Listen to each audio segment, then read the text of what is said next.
ভাগ্য, কত সুন্দর শব্দ এই ভাগ্য। কিন্তু যতটা সুন্দর ঠিক ততটাই রহস্যময় এই শব্দ। কখন কি হবে কেউ জানে না। লোকে বলে যে ভাগ্যে যা লেখা আছে তার চেয়ে বেশি কিছুই পাওয়া যায় না, তার চেয়ে কমও কিছুই পাওয়া যায় না। নিয়তির যা রচনা তা কখনো মোছা যায় না। কিন্তু কেউ এইটা বোঝে না যে নিয়তি আপনার কর্মের দ্বারা বদলায়। যদি আপনি শুভ চিন্তা করেন, শুভ কর্ম করেন, তাহলে নিয়তি আপনার সাথে খারাপ কিছু হতেই দেবে না। কখনো আকাশে পাখিদের দেখুন, তারা কখনো ভাগ্যের ওপর নির্ভরশীল হয় না। যতই ঝড় আসুক, যতই তীব্র হাওয়া দিক, ঘুরতে থাকে, একটা জিনিস জড়ো করে নিজের সৌভাগ্য, নিজের বাসা নিজেই তৈরি করে। নিজের সন্তানের জন্ম দেয়, তাকে লালন পালন করে, নিজেই তাকে উড়তে শেখায়, কখনোই ভাগ্যের উপরে নির্ভরশীল হয় না সে। এই বিষয়টা আমাদেরও শিখতে হবে। তাই মনে রাখবেন, আপনার ভাগ্য নিয়তির লিখন নয়। আপনার ভাগ্য তাই যেটা আপনি দিনের পর দিন আপনি নিজেই লেখেন। কিছু নিজে পরিশ্রম করে, কিছু নিজের ভাবনার জোরে। রাধা রাধা। মানুষের স্বভাব হলো যে সে সবসময় নিজে বলতে চায়, কারুর কথা শুনতে চায় না। কিন্তু তার এই স্বভাব তাকে এক বিশাল বড় জ্ঞানের থেকে দূরে সরিয়ে রাখে, সামনের মানুষের ব্যক্তিত্বের জ্ঞানের থেকে দূরে।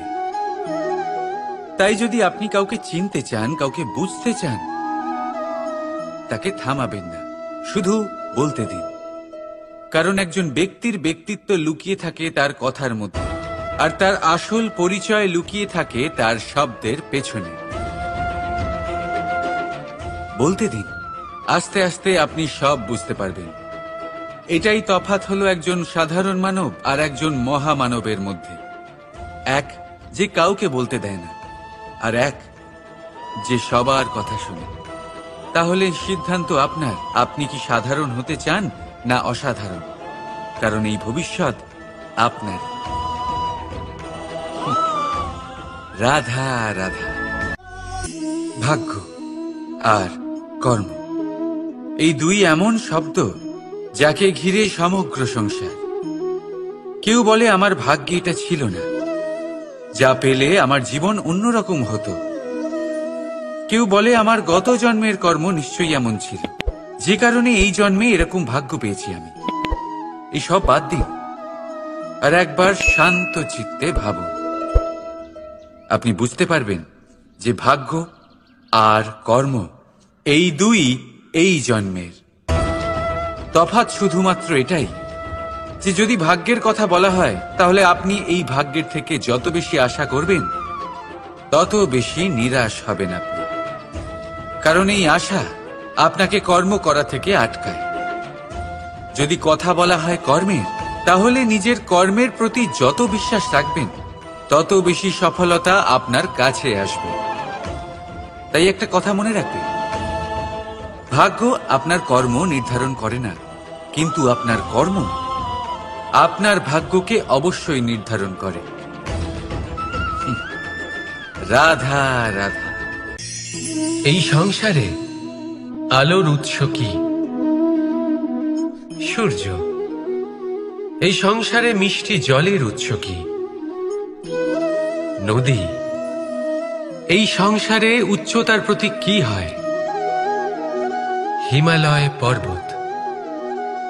আমরাও জীবনে এরকমই হতে চাই, সূর্যের মতো তেজস্বী হতে চাই, নদীর মতো পূজনীয় হতে চাই, হিমালয় পর্বতের মতো উচ্চতা লাভ করতে চাই। সব ঠিক আছে, কিন্তু তার জন্য আমরা কাজ কি করি?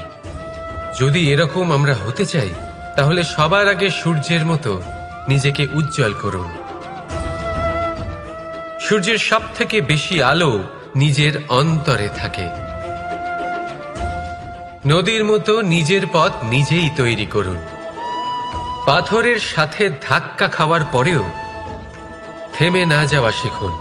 হিমালয় পর্বতের মতো উচ্চতা লাভ করতে হলে সেটার মতো অটল থাকতে শিখুন। একটা কথা অবশ্যই মনে রাখবেন, নিজেকে জ্বালাবেন তবেই সংসারকে আলোকিত করতে পারবেন। রাধা রাধা। প্রতীক্ষা, প্রয়াস, এই দুই জীবনের অভিন্ন অঙ্গ। দেখতে গেলে আমরা জীবনে কারোর না কারোর প্রতীক্ষা অবশ্যই করি।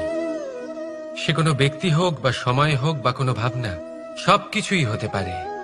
আর দেখতে গেলে সব সময় কেউ না কেউ কিছু প্রয়াসও করে চলেছে। যেমন সাফল্য আসার প্রতীক্ষা, বিফলতা যাতে না আসে তার জন্য প্রয়াস, সুখ আসার প্রতীক্ষা, দুঃখ যাতে না আসে তার জন্য প্রয়াস। এবার প্রতীক্ষা আর প্রয়াসের মধ্যে এক ঘনিষ্ঠ সম্পর্ক রয়েছে, আর তা হল যিনি প্রতীক্ষা করেন তিনি ঠিক তাই পান যা একজন প্রয়াস করা ব্যক্তি পেছনে ফেলে আসে।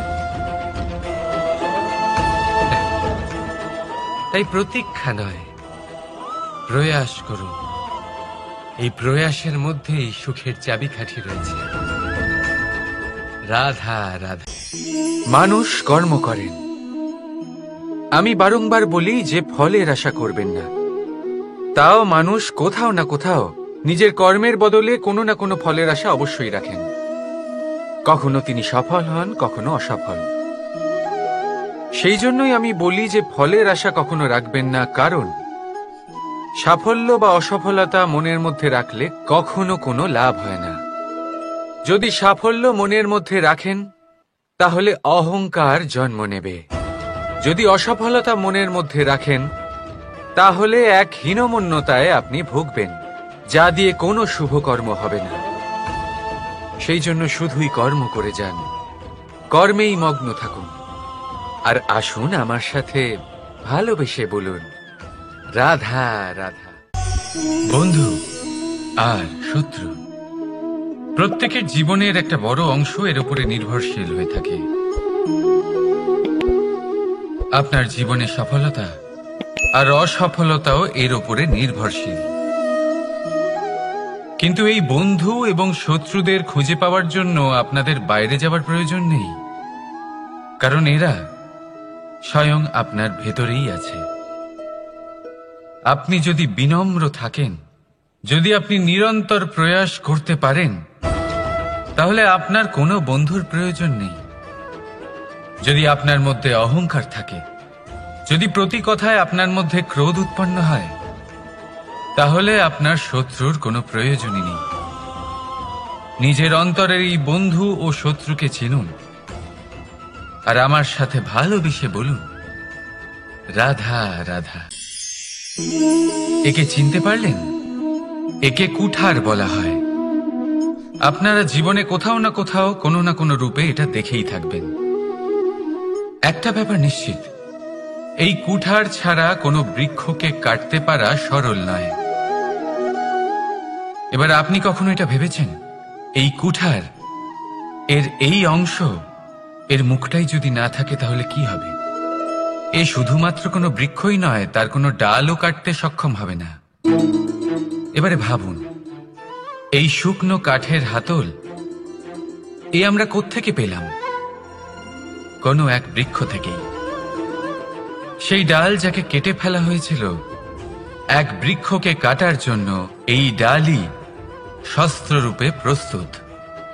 আমাদের জীবনে আমাদের প্রিয়জন, আমাদের আপনজন যখন সময় কখনো কখনো তাদের সঙ্গ না দেয়, যদি তারা দৈন্য দশায় থাকেন, তাহলে তাদের সঙ্গ কখনো ছাড়বেন না। ওনাদের প্রয়োজন শুধুমাত্র মনোবল। তা তাদের দিন, তাদের সাহায্য করা আপনার কর্তব্য। হয়তো তাদের সাথে থেকে আপনার কোনো লাভ হবে না, কিন্তু তাদের দূরে থাকাতে আপনার ক্ষতি অবশ্যই হতে পারে। সর্বদা সাহায্য করুন। সঠিক সময় আসলে তা আপনার সহায়ক অবশ্যই হবে। রাধা রাধা। আমাদের মধ্যে বেশিরভাগ মানুষেরই এই অভিযোগ থাকে যে মানুষ তখনই আমাদের স্মরণ করেন যখন সেই সময় আসে যখন আমাদেরকে প্রয়োজন হয়, যখন কোনো কাজ থাকে, যখনই এই সময় পেরিয়ে যায়, তাদের কার্যসিদ্ধি হয়ে যায়, তারা আমাদের থেকে দূরে চলে যান, ভুলে যান আমাদের। এবার এই বিষয়ে ভেবে খারাপ অবশ্যই লাগে। এই পরিস্থিতিকেই অন্য এক দৃষ্টিভঙ্গি দিয়ে দেখার চেষ্টা করুন। মনে রাখবেন, মানুষ প্রদীপের সন্ধান তখনই করেন যখন তার জীবনে অন্ধকার থাকে। আপনি প্রসন্ন হয়ে উঠুন, কারণ আপনার কাছে সেই সুযোগ আছে যে কারোর জীবনে প্রকাশের কিরণ আনতে পারছেন, কাউকে সঠিক পথ দেখাতে পারছেন, কারোর সহযোগিতা করতে পারছেন, এই পুণ্য অর্জন করতে পারছেন। কারোর থেকে কোনো আশা রাখার দরকার নেই। যার আপনাকে যতটা প্রয়োজন তাকে ততটাই সাহায্য করুন, ততটাই সবাইকে প্রেম বিতরণ করুন। আর এই প্রেমের ভাব নিয়েই আমার সাথে বলুন, রাধা রাধা। এটা সেই নৌকার প্রতিরূপ যা আমাদের নদী পার করায়। এবার বিষয়টা একটু ভেবে দেখুন। সেই বিশাল নৌকা যা আমাদের নদী পার করায়, সেটার নির্মাণ নদীতে নয়, ডাঙায় হয়। আর যদি আমরা এটাকে নদী অবধি পৌঁছতে চাই, তাহলে আমাদের দরকার পড়ে কোনো গরুর গাড়ির অথবা ঘোড়ার গাড়ির। তার সাহায্যে একে বহন করা হয়। এবার পথে যদি কোনো জলধারা আসে, কোনো নদী আসে, আর সেটাকে পার করতে হয়, তাহলে তখন সেই নৌকার ওপরে গাড়ি রাখা হয়, তারপর তাকে পার করা হয়। অর্থাৎ এই যাত্রা দুজনের সংযোগ ছাড়া সম্পূর্ণ হতেই পারবে না। সেই জন্যই এই প্রবাদ আছে, কখনো নৌকা তো কখনো গাড়ি। আমাদের সম্পর্কের মধ্যে অতি আবশ্যক, আমাদের সম্পর্কের মধ্যে অত্যন্ত গুরুত্বপূর্ণ হল সংযোগ। সবসময় একসাথে চলা, সংযোগ স্থাপন করা। সবসময় সুখী থাকবেন। রাধা রাধা। পুস্তক, পুস্তক থেকে আমরা কি না শিখতে পারি। জ্ঞান হোক, বিজ্ঞান হোক, ইতিহাস হোক, সব শিখতে পারি। কথায় আছে, একটা ভালো পুস্তক, একটা ভালো গ্রন্থ পাওয়া তা 100 ভালো বন্ধু পাওয়ার সমান। কিন্তু যদি একটা ভালো বন্ধু পাওয়া যায়, তাহলে তা গোটা গ্রন্থাগারের সমতুল্য। সে আপনাকে কর্মের বিষয়ে জ্ঞান দেয়, সাফল্যের রসায়ন শিক্ষা দেয়। সে আপনাকে ইতিহাসে অমর করে রাখবে। শুধু তাই নয়, সে আপনাকে শুধু পথই দেখাবে না, সেই পথে আপনার সাথে সঙ্গী হয়ে চলবে সে। সেই জন্য জীবনে যদি কোনো ভালো বন্ধুকে পাশে পান, তাহলে তাকে আপন করে রাখবেন, তাকে সামলে রাখবেন। জীবন সহজ হয়ে যাবে। রাধা রাধা। বর্ষা ঋতু শুরু হলেই পাখিদের মধ্যে চাঞ্চল্য বেড়ে যায়। আর সেটা হবে নাই বা কেন? বাসা ভেঙে যায়, বৃক্ষ ভেঙে পড়ে। প্রত্যেক পাখি তার থাকার জন্য একটা নতুন জায়গার, একটা ছায়ার, একটা ছাদের খোঁজে থাকে। শুধু একটা পাখি এসব কিছুই করে না। না তো তার এসব সমস্যা নিয়ে কোনো চিন্তা থাকে, না কোনো দরকার পড়ে। আর সেই পাখি হলো বাজ। সেই সব সমস্ত ছোটখাটো সমস্যার থেকে অনেক দূরে ওপরে উড়ে বেড়ায়, মেঘের থেকেও অনেক উঁচুতে। তাই এই সব ছোটখাটো সমস্যা যা আপনার জীবনে এসে থাকে, এই সব নিজের চারপাশকে ঘিরতে দেবেন না। নিজের চিন্তা ভাবনাকে অনেক উঁচুতে রাখুন। আপনার সমস্ত সমস্যা নিজে থেকেই নিচে চলে আসবে। রাধা রাধা। কোনো ব্যক্তির ব্যক্তিত্ব কিভাবে তৈরি হয়? আপনার কি মনে হয় যে ব্যক্তি জন্ম থেকে তার স্বভাব নিয়ে জন্মায়? নাকি আপনার মনে হয় যে এই প্রকৃতি ব্যক্তির জন্য তার নিয়তি রচনা করে? না, এরকম একেবারেই হয় না। আমি আপনাকে বোঝাচ্ছি। যখনই বৃষ্টি পড়ে কোনো বিন্দুর দিকে দেখবেন। এবার এই বিন্দু যেখানে পড়ছে তার উপরে নির্ভর করছে তারপর কি হবে। যদি এই বিন্দু পড়ে কোনো ক্ষেতের ওপরে, তাহলে কোনো নতুন ফসলের জন্ম দেবে। যদি সে গরম কড়াইতে পড়ে, তাহলে বাষ্পীত হবে। যদি সে কোনো সাপের মুখের ভেতরে পড়ে, তাহলে বিষ তৈরি হবে। ঝিনুকের ভেতরে পড়লে মুক্ত তৈরি হবে। যদি কোনো পাতার ওপরে পড়ে তাহলে শিশির তৈরি হবে। একই বিন্দু, কিন্তু তার সঙ্গত তার ভবিষ্যৎ এবং ব্যক্তিত্ব নির্ধারণ করবে। এবার এটা তো শুধুমাত্র এক বিন্দু, তার কাজ হলো শুধুমাত্র পড়া। কোথায় সেটা সেও নির্ধারণ করতে পারে না। কিন্তু আপনি হলেন মানুষ। আপনি বাছাই করতে পারবেন যে আপনার সঙ্গী কারা হবে, কাদের সাথে আপনি মেলামেশা করে বড় হবেন। তাই তা ভালোভাবে করুন, কারণ এই নির্বাচন আপনার হাতে, কারণ এই জীবন আপনার, ভবিষ্যৎ আপনার। এবার আপনি মহান হতে চান কি না তার নির্ণয় আপনাকেই করতে হবে। আসুন আমার সাথে ভালোবেসে বলুন, রাধা রাধা। সূর্যের তাপ এতটাই প্রখর হয়, তা সমস্ত বনস্পতিকে শুষ্ক করে দেয়। পুকুর হোক, নদী হোক, সরোবর হোক, সমস্ত শুষ্ক হয়ে যায়। কিন্তু আপনি কখনো শুনেছেন সূর্যের তাপে সমুদ্র শুকিয়ে গেছে? এমন কখনোই হয় না। আর এর পেছনেই লুকিয়ে রয়েছে এক অমূল্য জীবনের শিক্ষা। সমুদ্রের মতো নিজেকে ধৈর্যশীল করে তুললে, নিজেকে সংযমী করে তুললে, সূর্যের তাপ আপনার কোনো ক্ষতি করতে পারবে না। আপনার অন্তর থেকে সেই তাপ বাষ্পায়িত হয়ে মেঘ তৈরি হয়ে সূর্যকে ঢেকে দেবে, আর তারপর হবে শুধু সাফল্যের বৃষ্টি। তাহলে আসুন আর আমার সাথে ধৈর্যের সাথে বলুন, রাধা রাধা। মানুষ অসুস্থ কেন হন? শারীরিক দুর্বলতার কারণে? না, মানুষ অসুস্থ হন তার মানসিকতার কারণে, তার বিবেকের কারণে, তার কর্মের কারণে, তার ক্রোধের কারণে। আর যখন কেউ সুস্থ হন, ঠিক হয়ে যান, তার মানে এটা নয় যে শুধু ওষুধের জন্য তিনি সুস্থ হয়েছেন। না, এটা কারোর তার প্রতি প্রেমের প্রভাব, বিশ্বাসের প্রভাব, সম্বলের প্রভাব। শুধুমাত্র ওষুধ দিয়ে কিছুই হয় না। যদি মনে প্রেম থাকে, বিবেক থাকে, বিশ্বাস থাকে, সম্বল থাকে, তবেই সেই ওষুধ কাজ করতে পারে। তাই মনে রাখবেন, এই জীবন হলো অত্যন্ত ছোট। মনে প্রেম ভাব রাখুন, মিত্রতা করুন, শত্রুতা নয়। ভালোবাসুন, বিদ্বেষ নয়। আর এই ভালোবাসার সাথেই বলুন, রাধা রাধা। মানুষ জীবনে সব সময় চিন্তা করে, ভাবতে থাকে যে তার জীবনে কতই না সমস্যা। তারপরে নিজের আশেপাশে দেখে আর ভাবে যে সবাই কত প্রসন্ন, শুধু আমার জীবনেই সমস্যা আছে। কিন্তু বিষয়টা তা নয়। শুধু প্রত্যেক ব্যক্তিরই নয়, প্রত্যেক প্রাণীরও জীবনে সমস্যা আছে। এবার মানুষ একটা পাখিকে দেখে এটাই ভাবে যে এদের জীবন কতটা সহজ। কোনো দেশেরই সীমারেখা এদের ওপর লাগু হয় না। কোথায় থাকবে সেই নিয়েও কোনো ভাবনা নেই। কত শান্তির জীবন এদের। তারপর সে একটা পিঁপড়েকে দেখে আর এটা ভাবে, কি অসাধারণ, এদের তো সারা জীবনই মাটির উপরেই অতিবাহিত হয়, খাবারটাও মাটিতেই পেয়ে যায়। কি শান্তির জীবন এদের।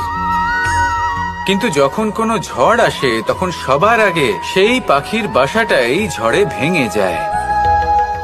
এই পাখি যে শাখাতেই গিয়ে বসে পড়ুক, তাদের উপর সবসময় সংকট থাকে যে ওপর থেকে কোনো বড় পাখি এসে তাদের উপর প্রহার না করে, তারা নিজেদের প্রাণ না হারায়। আর যদি কথা বলি পিঁপড়েকে নিয়ে, এদের উপর সবসময় সংকট থাকে যে কোনোভাবে বাতাস বা জল এদের ভাসিয়ে না নিয়ে যায়, কোনো প্রাণী ওকে পা দিয়ে পিষে না দেয়, এই পিঁপড়ে পিষ্ট হয়ে না মারা যায়। দেখুন, সমস্যা প্রত্যেকের জীবনে রয়েছে, আর এই সমস্যা আসতেই থাকবে। এর অর্থ এটা নয় যে এই সমস্যার সম্মুখীন হওয়া যায় না, এর সমাধানও সম্ভব নয়।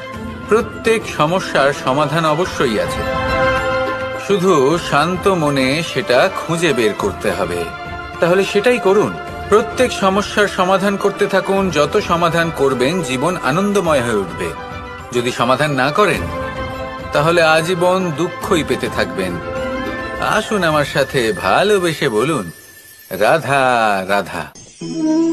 কর্ম, ধর্ম আর কর্তব্য, এই তিনটি একে অপরের সাথে জড়িত, আর অনেক সময় এই তিনটি পালন করতে করতে আমাদের সেই ব্যক্তির সামনে গিয়ে দাঁড়াতে হয়, তার বিরুদ্ধেই যেতে হয় যাকে আমরা সব থেকে বেশি ভালোবাসি। কিন্তু সেইখানে এই যুদ্ধ কোনো ব্যক্তিগত যুদ্ধ থাকে না, এ হলো কর্ম, ধর্ম আর কর্তব্যের যুদ্ধ। এটা সরল নয়, অত্যন্ত কঠিন হয় তার সম্মুখীন হওয়া যাকে আমরা সব থেকে বেশি সম্মান করি। কিন্তু আমাদের তো আমাদের ধর্মের পথে চলতেই হবে, কারণ আমরা কর্মবদ্ধ, কর্তব্যবদ্ধ, আর এটাই করা উচিত। শুধু এটুকু মনে রাখবেন, যদি আপনার উদ্দেশ্য শুভ হয়, আপনার ভাবনা শুভ হয়, আপনি যদি কর্ম, ধর্ম আর কর্তব্যের পথে অগ্রসর হন, তাহলে এই প্রক্রিয়াতে যদি আপনাকে আপনার আরাধ্যেরও সামনে দাঁড়াতে হয়, তাহলেও আপনার কোনো ক্ষতি হবে না। তাহলে আসুন আর আমার সাথে ভালোবেসে বলুন, রাধা রাধা। সাথী। সাথী এই শব্দটির ব্যাখ্যা কে কিভাবে করে? মিত্র, সখা, বন্ধু। কিন্তু অর্থ একটাই, তিনি যিনি আপনার সঙ্গী হন আর তিনি যার সাথী আপনি হন। এবার সব থেকে বড় প্রশ্ন হলো এটাই যে তিনি কে হতে পারেন যাকে আপনি আপনার সাথী বলে মেনে নিতে পারেন, নিজের সখা, নিজের মিত্র, নিজের বন্ধু মেনে নিতে পারেন। আপনার সাথী হলেন তিনি যিনি দুঃখের সময় আপনার পাশে থাকবেন, আপনার হাত ধরে থাকবেন। আপনার সাথী হলেন তিনি যার হাত আপনি নিজের সুখের দিনে ধরে থাকবেন। সেই সাথীরই হাত ধরুন যিনি দুঃখে সবসময় আপনাকে সাহায্য করার জন্য তৎপর হয়ে থাকেন, আপনার পাশে থাকেন, আর যাকে সুখের দিনে আপনি আপনার সাথে রাখতে পারেন। আর যখন আপনার সাথে আপনার এই সাথী থাকবে, তখন আপনি এটা বুঝবেন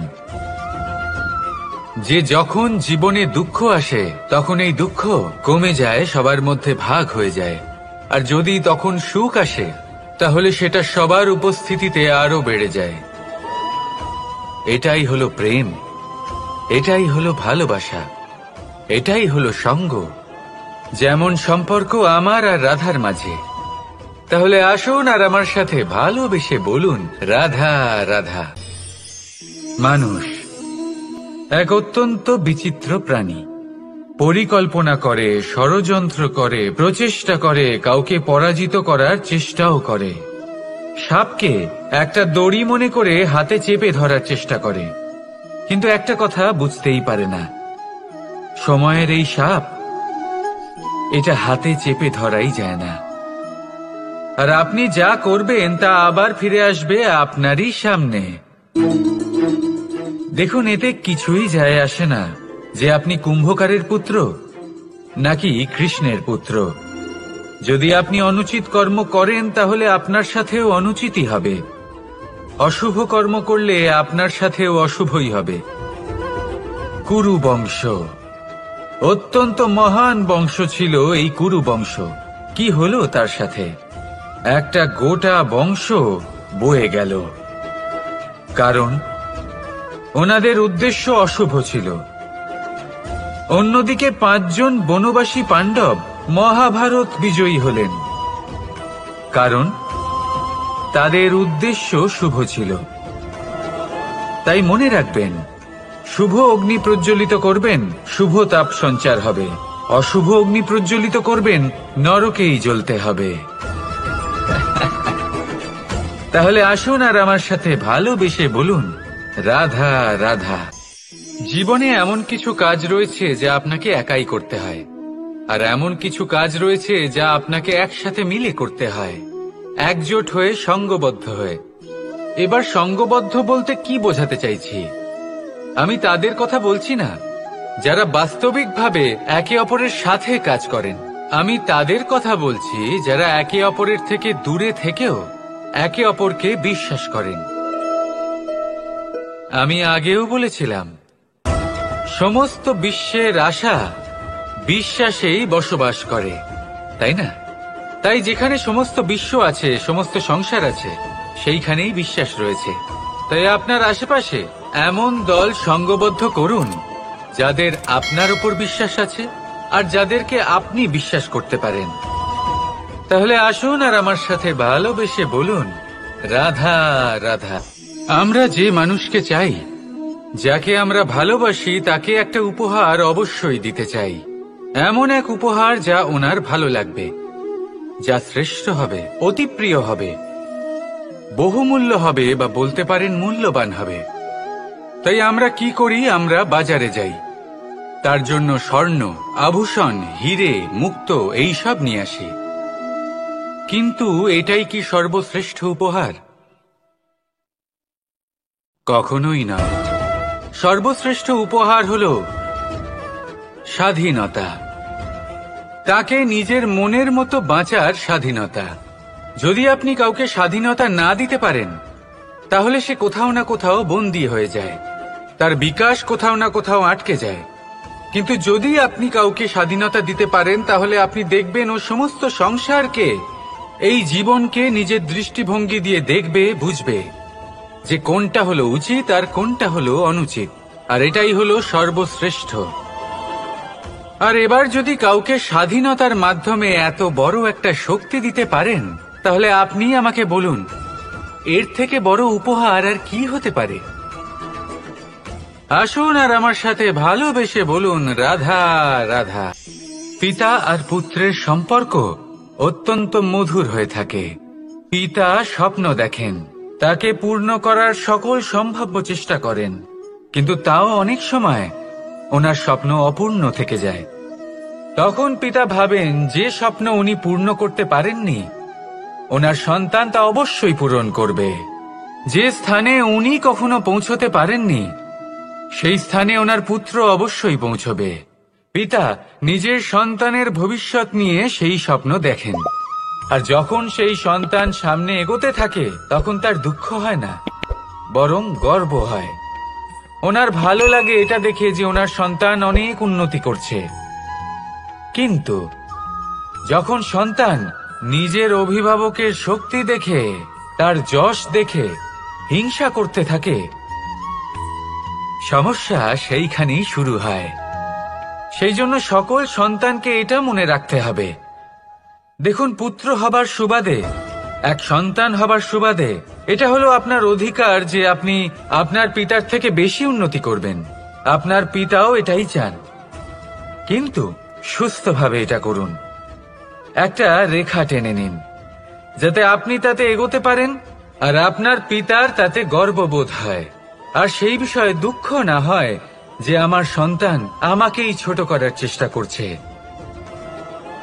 ইতিহাস সাক্ষী রয়েছে, যে মানুষ অন্য কাউকে ছোট করার চেষ্টা করেছেন, সেই মানুষই ছোট হয়ে গেছেন। আর আমার মনে হয় না আপনি এটা চান, কারণ কোনো একদিন আপনিও কারোর পিতা হবেন। আসুন আমার সাথে ভালোবেসে বলুন, রাধা রাধা। প্রেম এই সংসারে এসেছিল এই সংসারকে প্রেমের শিক্ষা দেওয়ার জন্য, এই জীবনের সুখের অনুভূতি আসলে কি তা শেখানোর জন্য। কিন্তু যদি সত্যি কথা বলি, তো আমি নিজেই প্রতিদিন প্রেমের নতুন নতুন স্বরূপ দেখতে পাই, প্রেমের একটা নতুন অনুভূতি প্রত্যেক নতুন দিনে। আর তার কারণ হলো এই প্রেম অনন্ত, এ হলো দৈব। প্রেম হলো এই সংসারের সব থেকে বড় ঢাল এবং সব থেকে বড় অস্ত্র। এই প্রেম ছাড়া না কোনো ন্যায় হয়, আর না কোনো শাস্ত্র, না জীবন আছে, আর না অন্ত। এবার যদি এই প্রেম মনের মধ্যে বাস করতে শুরু করে, তাহলে কখনো কোনো সমস্যাই হবে না, আর যদি হয়েও থাকে, তাহলে তা স্থায়ী হবে না। এই প্রেম কি না করতে পারে? এই প্রেম সমস্ত সমস্যা মিটিয়ে ফেলতে পারে, আপনার মনের মধ্যে অহংকারকেও বিনাশ করে দিতে পারে, আপনাকে সাক্ষাৎ ঈশ্বরের সাথে দেখা করাতে পারে। তাই প্রেমের দ্বারা প্রয়াস করতে থাকুন, এই সংসারের প্রত্যেক মানুষকে, প্রত্যেক বস্তুকে, প্রত্যেক জীব জন্তুকে ভালোবাসবেন। আর এই প্রেমের দ্বারাই বলুন, রাধা রাধা।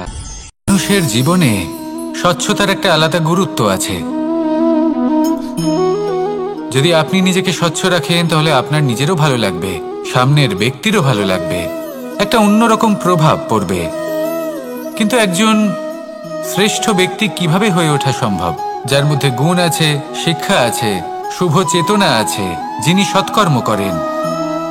কিভাবে হব সেই ব্যক্তি যার মধ্যে জ্ঞান আছে? শুধুমাত্র স্বচ্ছ থাকলে তো তা হওয়া সম্ভব নয়। প্রথমে আপনাকে বুঝতে হবে যে মানুষের মধ্যে 4টি মূল তত্ত্ব আছে। প্রথম হলো তার শরীর, যার দ্বারা উনি যে কোনো কর্ম করে থাকেন। দ্বিতীয় তত্ত্ব হলো তার মন, যার দ্বারা কোনো কর্ম করার জন্য সে নিজেকে প্রেরণা দিতে থাকে। তৃতীয় তত্ত্ব হলো বুদ্ধি, যে কর্ম আমরা করতে চাই, যে লক্ষ্যে আমরা পৌঁছতে চাই, সেটা আমরা কিভাবে কোন পথে করব সেটা স্থির করা যায় বুদ্ধি দিয়ে। আর চতুর্থ তত্ত্ব হলো আত্মা। আত্মা হলো এমন এক তত্ত্ব যার কোনো সমাপ্তি নেই। আত্মা হলো অজয়, কিন্তু এরও শুদ্ধিকরণের প্রয়োজন হয়। এই 4টি তত্ত্বের শুদ্ধিকরণ করতে থাকুন, এতে নির্মল রাখুন, শুদ্ধ রাখুন। এবং এটা কিভাবে হবে? শুভ চেতনা দ্বারা, জ্ঞানের দ্বারা, এবং সবথেকে বেশি গুরুত্বপূর্ণ প্রেমের দ্বারা। আসুন আমার সাথে ভালোবেসে বলুন, রাধা রাধা। মানুষ তার জীবনে শিক্ষা এবং প্রেম এই দুই লাভ করে তার মাতা, পিতা এবং গুরুর কাছ থেকে। কিন্তু মানুষ সবথেকে বেশি ভালোবাসে নিজের মাতাকে, কারণ মাতা খুব নির্মল চিত্তে ভালোবাসে, শান্ত মনে আমাদের অন্তরে শক্তির সঞ্চার করে থাকেন, আমাদের উৎসাহ দেন, বলশালী করে তোলেন। ব্যাপারটা কিন্তু এমন নয় যে আমরা নিজেদের বাবা বা গুরুকে ভালোবাসি না, তাদেরকেও আমরা অত্যন্ত ভালোবাসি, শুধু ওনাদের কঠোর ব্যবহার দেখলে আমরা একটু ভয় পেয়ে যাই। এবার ওনাদের এই কঠোর ব্যবহার আমাদের ভালো না লাগলেও অত্যন্ত আবশ্যক, কারণ মাতার থেকে আমরা যে শক্তি লাভ করি তা যেন নিয়ন্ত্রণ হারিয়ে বিধ্বংসী না হয়ে ওঠে, আমরা যেন কোনো কুপথে না চলে যাই, আমরা কখনো যেন দোষ না করে ফেলি। শুধু সেই জন্য পিতা এবং গুরু একটু কঠোর হয়ে ওঠেন, এবং ওনাদের এই কঠোর আচরণ ভবিষ্যতে গিয়ে আমরা অবশ্যই বুঝতে পারি। জীবনে কিছু বছর আমরা এগিয়ে যাই আর তারপর আমরা বুঝতে পারি যে বাবা এবং গুরু আমাদের যথেষ্ট ভালোবাসতেন, কিন্তু ওনাদের ভালোবাসার বহিঃপ্রকাশ আলাদা। প্রয়োজনীয় হলো এটা দেখার, এটা বোঝার যে শুরু থেকে আমাদের প্রতি ওনাদের আচরণ কেমন ছিল। ওনাদের কঠোর হওয়ার পেছনে ওনাদের ভালোবাসাটা বোঝার চেষ্টা করুন, ওনাদের চিন্তাটা বোঝার চেষ্টা করুন, ওনাদের পথপ্রদর্শনের আড়ালে আপনার ভবিষ্যতের জন্য যে পরিকল্পনা ওনারা করেছেন সেটা বোঝার চেষ্টা করুন। তখন আপনারা বুঝতে পারবেন ওনাদের ভালোবাসাকে। আপনার মনের মধ্যে আপনা থেকেই ওনাদের প্রতি সম্মান জেগে উঠবে। নিজের পিতা এবং নিজের গুরু এই দুজনের প্রতি কৃতজ্ঞতা প্রকাশ করুন আর আমার সাথে ভালোবেসে বলুন, রাধা রাধা। জীবন কিসের উপর নির্ভরশীল? ধনের ওপর, বৈভবের ওপর, নিঃশ্বাসের ওপর? না, এই জীবন নির্ভরশীল বিশ্বাসের ওপর। বিশ্বাস নিজের ওপর, বিশ্বাস আমাদের আপনজনের ওপর। কিন্তু যখন এই বিশ্বাস ভেঙে যায় তখন মানুষের মনও ভেঙে যায়, আর তারপর সে অন্য কিছু করতেই পারে না। তখন কি করা যেতে পারে? 3টে কাজ আছে যা আপনি করতে পারেন। প্রথম, ভালোবাসা। যাকে আপনি ভালোবাসেন, যারা আপনাকে ভালোবাসে, ভুল যারই হোক না কেন, তার কাছে ক্ষমা চাইতে কখনোই সংকোচ বোধ করবেন না। দ্বিতীয় হলো বিশ্বাস। যারা আপনাকে ভালোবাসেন, আপনাকে বিশ্বাস করেন, তাদের বিশ্বাস কখনো ভাঙবেন না। তৃতীয় হলো আশা। যারা আপনাকে ভালোবাসেন, আপনাকে বিশ্বাস করেন, তাদের আশা আপনার সাথে জড়িত, তাদের থেকে কখনো কিচ্ছু লুকোবেন না। এই 3টে কাজ করুন আর এই জীবন সুপ্রসন্ন হয়ে বলবে, রাধা রাধা। মানুষের জীবনে 2 ধরনের আবেগ থাকে যা চিরকাল তার সাথে বসবাস করে। প্রথম, স্বপ্ন। দ্বিতীয়, অজুহাত। মানুষ হাজার হাজার স্বপ্ন দেখতে পারে। আমাকে এই কাজ করতে হবে, আমাকে ওখানে ঘুরতে যেতে হবে, আমায় জীবনে এই অসম্ভব কাজ বাস্তবায়িত করে দেখাতে হবে, আদি ইত্যাদি। এবার ঠিক যেমন স্বপ্ন দেখেন সেইভাবে অজুহাতও খুঁজে নিয়ে আসেন। আমি এই স্বপ্ন পূরণ করতে পারলাম না, কারণ আমাকে কেউ সাহায্যই করল না, কারণ আমি দুর্বল হয়ে পড়েছিলাম, কারণ আমার কাছে সময়ই ছিল না, আদি ইত্যাদি। এবার সাফল্য এবং অসফলতার মাঝখানে এই ধরনের সংঘর্ষ হতে থাকে। সাফল্য তখন লাভ করা সম্ভব যখন আপনার স্বপ্ন আপনার অজুহাতের থেকে অনেক বড় হয়, আর অসফলতা তখন পাবেন যখন আপনার অজুহাত আপনার স্বপ্নের থেকে অনেক বড় হয়। আপনি যদি সাফল্য লাভ করতে চান তাহলে চেষ্টা করতে থাকুন, পরিশ্রম করুন। যদি অসফল হন তাহলে ভয়ভীত হওয়ার কোনো প্রয়োজন নেই। নিজের ভুল বুঝুন, তাকে শুধরে নিন, আবার চেষ্টা করুন। কিন্তু যদি নিজের জীবনে অজুহাত নিয়ে আসেন তখন স্বপ্ন কখনো পূরণ হবে না। আসুন আমার সাথে ভালোবেসে বলুন, রাধা রাধা। ভয়ের সাথে আমরা সবাই পরিচিত, কষ্টও আমরা সবাই পেয়েছি। কখনো কখনো আমরা অসুস্থ হয়ে পড়ি, আর এমন সময় হলে মাতার মমতা, কখনো বাবার স্নেহ, কখনো বন্ধুদের পাশে থাকার অনুভূতি আমাদের রোগ নিরাময়ে সাহায্য করে। কখনো যদি আমরা নিরাশ হয়ে পড়ি, তখন যদি আমাদের কোনো আপনজন আমাদের দুটো ভালো কথা বলে, তখন আমাদের মনোবল বেড়ে যায়। ঠিক তেমন সংসারের এই রঙ্গমঞ্চে যদি আপনি পীড়িত অনুভব করেন, কিছু শুভ কথা আলোচনা করুন, কিছু স্তুতি গান করুন, কিছু মুহূর্তের জন্য হলেও নিজের ইষ্টদেবের কথা স্মরণ করুন আর প্রার্থনা করুন। সাহস বাড়বে, শক্তিও বৃদ্ধি পাবে এবং সামনে এগিয়ে চলার পথও দেখতে পাবেন। তখন এই মন প্রসন্ন হয়ে বলবে, রাধা রাধা। কখনো কখনো অন্ধকারের সাথে লড়াই করার জন্য আমরা প্রদীপ জ্বালাই। এতে প্রথমে সলতে রাখি, তারপর তেল ঢালি, তারপর আগুন জেলে এটা প্রজ্বলিত করি। তারপর একটা সময় আসে যখন এই প্রদীপ নিভে যায়। কারণটা কি? কারণ কি এটা যে প্রদীপের প্রকাশমান হওয়ার ক্ষমতা সমাপ্ত হয়েছে? না, এই যে আগুন আমরা দেখতে পাচ্ছি, এই আগুনের জন্য যে শক্তির প্রয়োজন হয় তা আসে এই তেল থেকে। যদি এই তেল সমাপ্ত হয়ে যায় তাহলে এই প্রকাশ তাও সমাপ্ত হয়ে যায়। আর আমাদের জীবনে এই তেল হলো আমাদের কর্ম, আর এই আগুন আর এর দ্বারা উৎপন্ন হওয়া প্রকাশ আমাদের ভাগ্য। যত আমাদের কর্ম ক্ষীণ হতে থাকবে, আমাদের ভাগ্য সৌভাগ্য কোথাও না কোথাও লুপ্ত হয়ে যাবে। যে উজ্জ্বল ভবিষ্যৎ আমরা চাইছি তা কখনো লাভ করতে পারবো না যদি কর্ম না করি। ঠিক যেমন তেল ছাড়া অগ্নি উৎপন্ন হয় না, তেমনি কর্ম ছাড়া সৌভাগ্য হয় না। আর যেমন কর্ম তেমন ভাগ্য।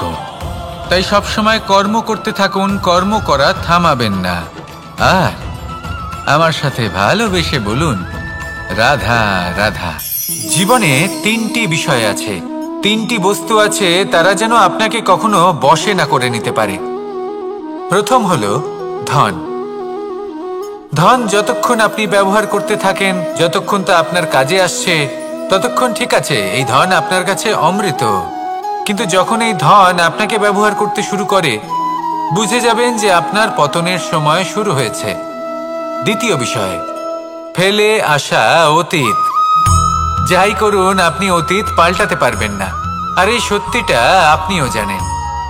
কিন্তু তাও এর বশবর্তী আমরা হয়ে পড়ি। আর যখন তাই হয়, তখন এই সংসারে আমরা যেখানেই যাই না কেন, যত বড়ই সুখ লাভ করি না কেন, সেই সব আমাদের কাছে তিক্ত বলে মনে হয়।